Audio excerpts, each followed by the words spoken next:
with the third pick, the most confusing team of the last 10 years, but in the last 10 days, you see why.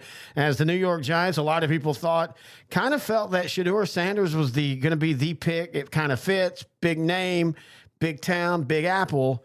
And then the Giants signed not one, but two pro quarterbacks and two solid, not always competent quarterbacks in Jameis Winston and Russell Wilson. Does this change their pick? I think not. And I think they'll release one or both by the time September rolls around. I think Shedeur Sanders, especially after watching him throwing the ball to Malik's Neighbors, star wide receiver for the Giants at the Heisman Trophy presentation in New York last season, it has to be him to me. I don't think they go best available. I guess go for what they need. They need a franchise quarterback.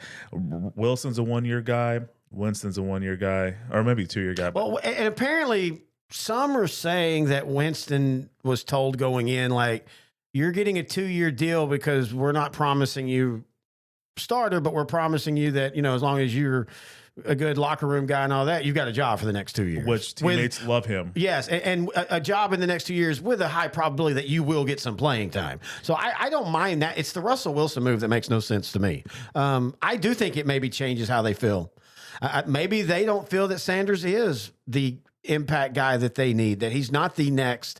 This is the guy we draft, and he's going to be our quarterback for the next 12 years. I could easily see them grabbing a Travis Hunter or an Abdul Carter if he's not. We were talking about that on the run up to this. Put him and Thibodeau on the same line, and the Giants are going to have almost as good as a defensive line as they did in the 07 and 2011 Super Bowl years. So I don't think it's Sanders because of the two quarterback moves they made. Yeah, along with Brian Burns and Dexter Lawrence, that would be a formidable front. Behind the scenes, Joe Shane, Brian Daboll, GM, head coach, they need to make a splash or they're out of here. If they need to show some type of promise in 2025, they need to improve the offense. I think the defense is way better off than the offense is right at this point. So that's what I'm thinking. They need to go for an offensive player, and the best one that they could get is Shedeur Sanders. Sometimes you have to go with the sexy pick to keep the fan base ignited.